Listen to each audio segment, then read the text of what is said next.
இங்க இருக்கக்கூடிய மாணவர்களை எனக்கு தெரிந்த வரைக்கும் கிட்டத்தட்ட பாதி பேராவது மிக சாதாரணமான பொருளாதார பின்னணியிலிருந்து படிக்க வந்த பிள்ளைகளாக இருக்கலாம். ஒரு விவசாயின் மகனா இருக்கலாம், ஒரு தனியார் அலுவலகத்தில் ஒரு சின்ன பணி செய்யக்கூடிய ஒரு தந்தையின் மகனாக இருக்கலாம், அல்லது ஒரு சின்ன கடை வச்சிருக்கக்கூடிய அப்பாவின் பிள்ளையாக இருக்கலாம், அரசாங்க உத்தியோகத்தில் 15 வருஷமா ஏதோ ஒரு சின்ன வேலை பார்த்துக்கூடிய ஒரு சாதாரண பணியில் இருக்கக்கூடிய பிள்ளையாக இருக்கலாம்.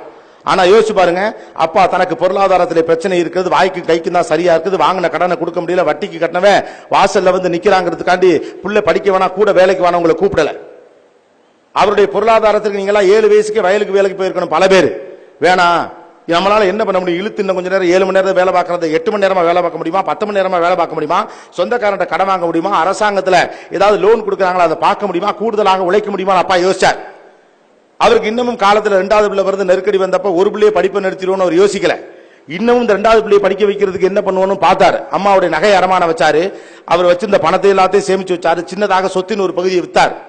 என் பிள்ளைகளை இன்ஜினியர் ஆக்கி பார்க்க, டாக்டர் ஆக்கி பார்க்க, அல்லது ஒரு ஆடிட்டர் ஆக்கி பார்க்க, ஒரு நல்ல மனுஷன் ஆக்கி பார்க்க, ஒரு பதவியில் உட்கார்ந்து வச்ச அழகு பார்க்க என்னிடம் என்னவெல்லாம் இருந்தது என்பதை தான் உங்கள் தந்தை கணக்கு போட்டார். என்னவெல்லாம் இல்லை என்று கணக்கு போட்டிருந்தால் நீங்கள் இங்கே இல்லை. நம்ம தந்தைகிட்ட நம்ம கத்துக்க வேண்டிய விஷயம் அதுதான். என் மகனை ஆளாக்கி பார்க்க, என் மகளை ஆளாக்கி பார்க்க என்கிட்ட என்னவெல்லாம் இருக்குன்னு பார்த்தார். என்னிடம் உழைப்பு இருக்கிறது, கூடுதலாக உழைக்கிறேன், இதோ உதவிக்கு வருவதற்கு ஒரு சொந்தக்காரன் இருக்கான், அவன்கிட்ட கொஞ்சம் காசு வாங்கிக்கிறேன், அதை திரும்ப கடனாக கொடுக்கிறேன். நான் உழைப்பது ஒரு மட்டுமல்லாமல் என்னுடைய மனைவியும் உழைக்க சொல்லுகிறேன். என்னுடைய 3 வேளை சாப்பாடுல இருந்து 1 வேளை சாப்பாட்டை நான் இறுக்கி பிடிக்கிறேன். 2 சட்டை வாங்குற இடத்துல 1 சட்டை வாங்குறேன், ஆப்பிள் பழம் வாங்குற இடத்துல வாழைப்பழம் வாங்குறேன்னு எப்படி யோசிச்சார்? உங்கள் மீது இருக்கக்கூடிய பிரியம், அதே பிரியம் உங்கள் பெற்றோர்கள் மீது உங்களுக்கு இருக்கும் என்றால் படியுங்கள், அவ்வளவுதான். அதே பிரியம் உங்கள் பெற்றோர்கள் மீது உங்களுக்கு இருக்கும்னா, 2 ஆப்பிள் ஒரு வீட்டில் இருக்கு அல்லது 1 ஆப்பிள் இருக்குன்னா, அழுகிய ஆப்பிளையே எடுத்து சாப்பிடுகிற அப்பாக்களின் தியாகத்திற்கு முன்னால் நீங்கள் படிச்சு என்ன படிக்காம என்ன? வீட்டில் என்னையா கவனிச்சிருங்களா உங்க அப்பாக்களை? ஆப்பிள் பழத்தின் அழுகிய பக்கத்தை திங்கிறார்கள் இன்னமும் அப்பாக்கள். நல்ல பக்கம் என் பிள்ளைக்கு வேணும் நினைக்கக்கூடிய அப்பா உலகத்துல நம்ம ஊர்ல மட்டும் இருக்கான். அவன் தியாகத்திற்கு முன்னால் உங்கள் அறிவெல்லாம் சும்மா ஒண்ணும் கிடையாது. It is a reciprocation. Don't think it is your duty. இது நீங்கள் உங்கள் சமூகத்திற்கு செலுத்தும் நன்றி கடன். நீங்கள் நண்புக்கு படிப்பு என்பது வேலை தேடும் ஏற்பாடு அல்ல. உங்கள் பெரியவர்களுக்கும் உங்கள் பெற்றவர்களுக்கும் உங்களுக்கு உதவியவர்களுக்கும் அரசுக்கும் தனி மனிதர்களுக்கும் யோசிச்சு பாருங்க. ஒவ்வொரு பிள்ளையும் படிக்கிறதுக்காக ஊர் எல்லையில ஏதோ ஒரு மூக்கம்மா கிளவி 3 ரூபா காசு எடுத்து வைக்குது, எங்கோட்டு பிள்ளையை படிக்கட்டும்டான்னு. அந்த பாட்டிக்கு உங்களுக்கு ஏதாவது சம்பந்தம் இருக்கா? கிடையாது. ரத்த பந்தம் இருக்கா? கிடையாது. என் புள்ள படிக்கட்டும்னு சொன்ன அந்த மூக்குத்தி போட்ட பாட்டிக்கும் நீங்க பேரந்தான். அந்த பாட்டியை காப்பாற்றுறது உங்க பொறுப்பு தான். It is your responsibility to safeguard this society. This is a high time for you to give thanks to the society. இந்த சமூகத்திற்கு நன்றி தெரிவிப்பதற்கான காலகட்டமாக இதை பாருங்கள். எத்தனை அவமானங்களை உங்கள் தந்தை சந்தித்திருப்பார், எத்தனை அவமானங்களை உங்கள் தாய் கடந்திருப்பார்.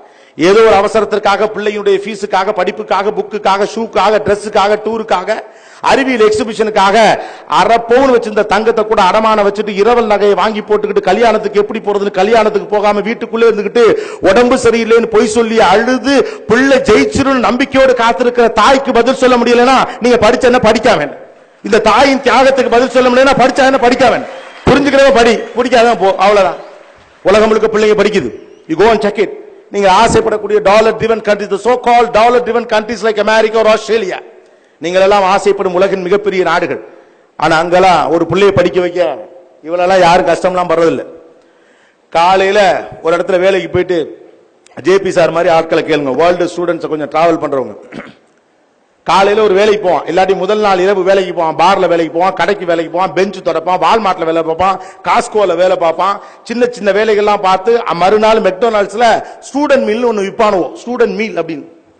அந்த ஸ்டூடெண்ட் மீல குறைச்சு காசு கொடுத்து வாங்கிட்டு அவன் ஸ்கூலுக்கு போனான். அவன் ஃபீஸ் அவன் தான் கட்டிக்கணும். ஒரு குறிப்பிட்ட வயதுக்கு பிறகு தான் வாழ்ந்து கொண்டிருக்கக்கூடிய சொந்த வீட்டுக்கே வாடகை கொடுக்கணும் அப்பா சொல்லிடுவார்.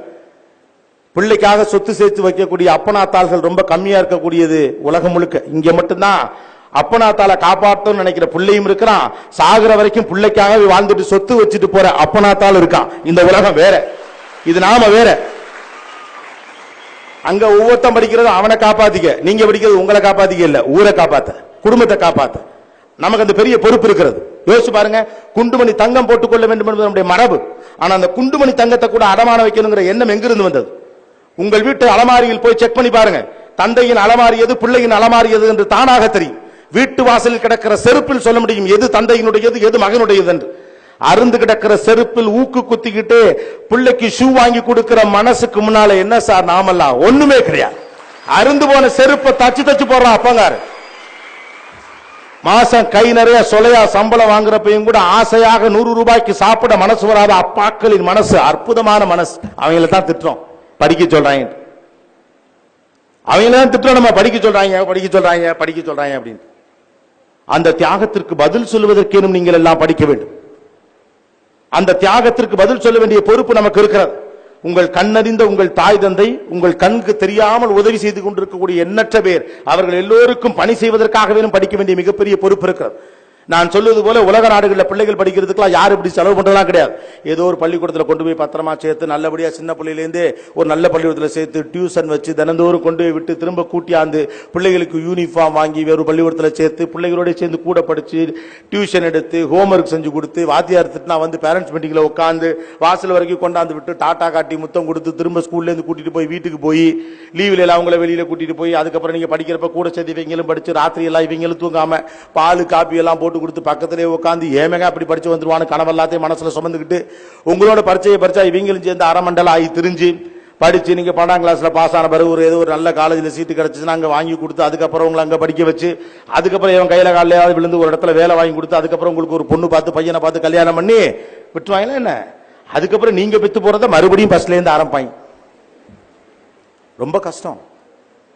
கூட படிக்கக்கூடிய நண்பனே உங்கள் எண்ணத்திற்கு விரோதமாக செயல்படுகிற போது கோபம் வந்து விடுகிறது. எத்தனை முறை நாம் அவர்களுடைய எண்ணங்களுக்கு விரோதமாக செயல்பட்டு இருப்போம், எத்தனை முறை அவர்களுடைய எண்ணங்களுக்கு விரோதமாக நம்முடைய பணிகள் இருந்திருக்கும்.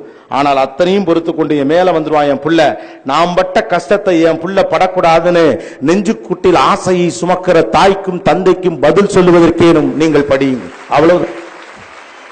இந்தியா போன்ற ஒரு தேசத்தில் கல்வியை வெறும் தனி கல்வியாக பார்க்க முடியாது, இமோஷனலா தான் நீங்க கனெக்ட் பண்ணி ஆக வேண்டியிருக்கு.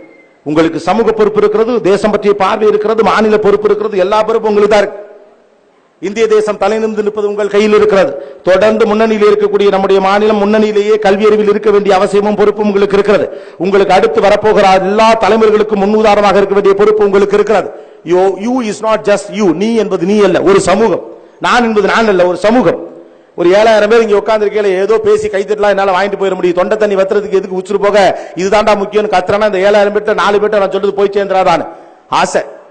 இந்த பிள்ளைகிட்ட சொல்லலாம், எந்த பிள்ளைகிட்ட போய் சொல்றது? எனக்கு உங்கள் மீது இருக்கும் பிரியம் உங்களுக்கும் உங்கள் அடுத்த தலைமுறை மீது இருக்கும் என்றால் இந்த தேசம் ஜெயிக்கும். அந்த பொறுப்பு நமக்கு இருக்கிறது. பி எ லீடர். அதற்காக படி.